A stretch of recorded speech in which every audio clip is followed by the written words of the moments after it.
The alarm cut through my sleep like a blade of sound, and I was on my feet before my eyes were even open.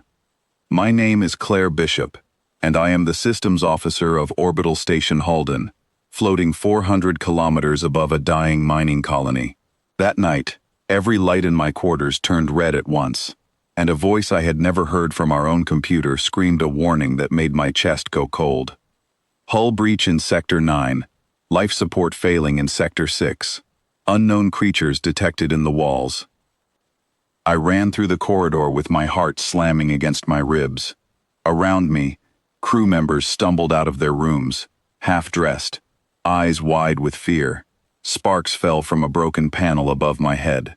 Somewhere close, metal groaned like it was in pain. We had been fighting these things for 11 days. Small, fast creatures, no bigger than a closed fist, with hard shells and claws that could slice through cable like it was paper. Nobody knew where they came from. Some said a cargo pod. Some said a crack in the outer hull near the old docking bay. All I knew was that they had gotten inside our walls, inside our vents, inside the very bones of our station, and they would not stop breeding. Every trap we built, they avoided. Every poison we tried, they survived.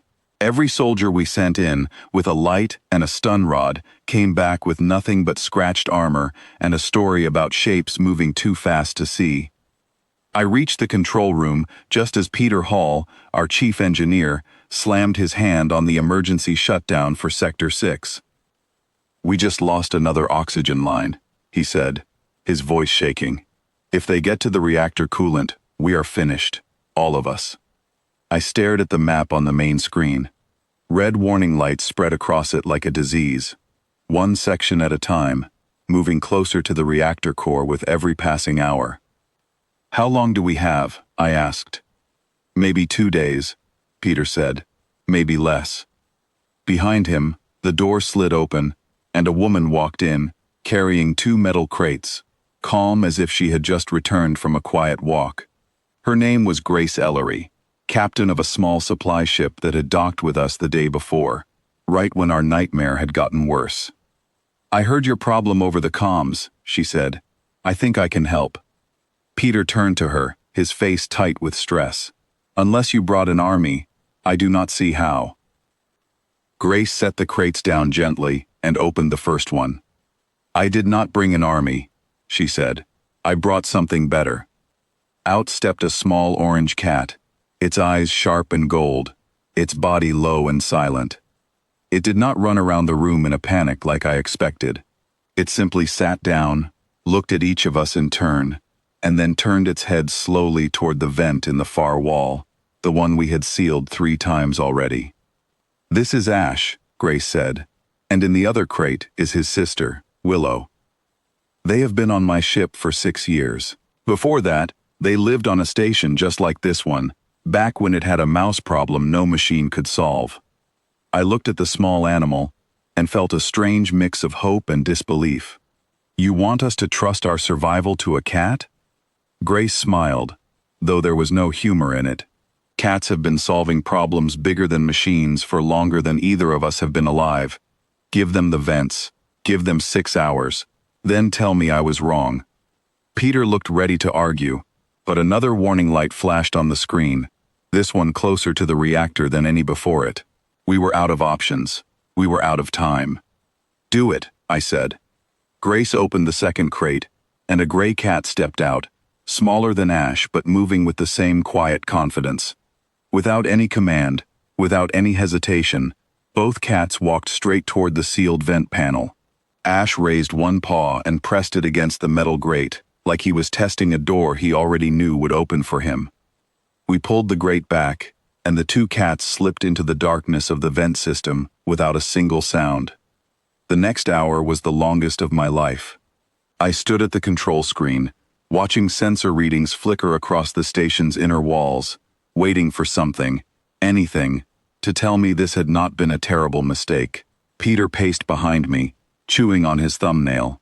Grace sat calmly in a chair, sipping from a cup of something warm, as if she had all the time in the world. Then the first sound came through the wall speakers, a low, rolling growl, deeper than I thought such a small animal could make, followed by a sharp scuffle of movement and a high, panicked screech that was definitely not human and definitely not friendly. "That's Ash," Grace said without looking up from her cup. "He found them." More sounds followed, coming from different sections of the station, moving fast through the duct system, like a storm chasing its own thunder. I watched the sensor map light up in places we had never even known the creatures could reach. Every few minutes, a small red dot on the map would vanish. Then another. Then another. "Sector 6 clear," a voice called from the far side of the room. "Sector 6 is clear." I could hardly believe it. We had spent 3 cycles trying to clear Sector 6 with drones, poison gas, and a squad of armed engineers, and it had never worked. Now, in less than an hour, it was done. "Do not celebrate yet," Grace warned gently. "They are smart.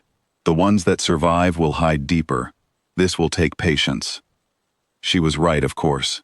Over the following hours, the creatures grew more careful, retreating into narrow gaps and dark corners, where even the cats had to slow down and wait.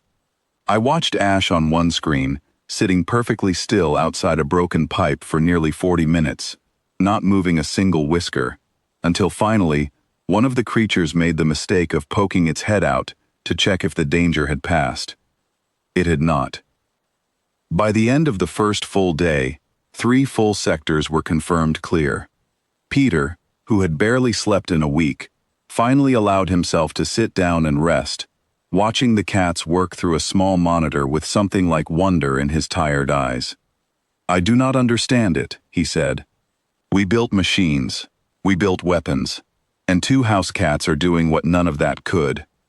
Grace shrugged, scratching Willow gently behind the ears, as the little cat returned from another sweep, calm and unbothered, as if she had simply gone for a stroll. "Machines follow rules," Grace said. "These creatures learn to break every rule we gave our machines, but cats do not follow rules. They follow instinct, and instinct does not have a pattern to learn." By the 3rd day, the readings across the entire station had gone quiet. No new heat signatures, no chewed wires, no strange sounds in the walls at night. I stood in the control room, staring at a map that had been read for 11 straight days, and finally, for the first time, it was clean. Peter let out a breath so long it seemed to carry all the fear from the past week with it. "We did it," he said quietly. Or rather, they did it. Grace walked over, Ash trailing behind her, brushing against her leg with quiet satisfaction.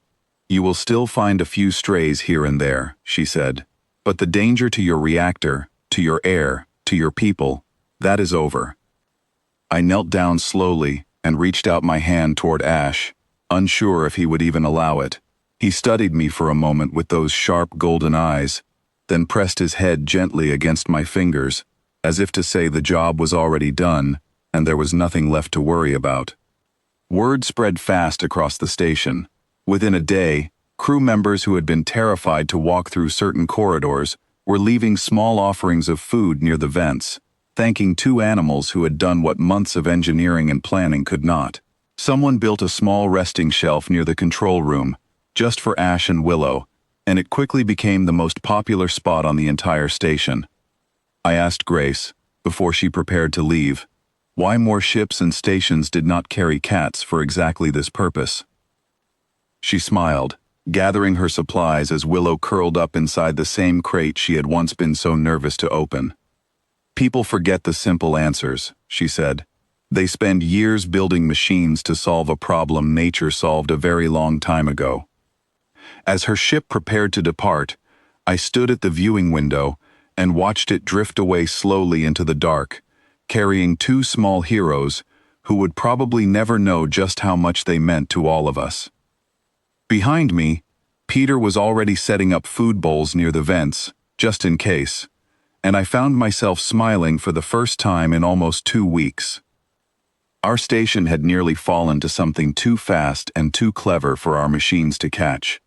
In the end, it was not saved by weapons, or code, or clever engineering. It was saved by patience, instinct, and two quiet cats who simply knew exactly what to do.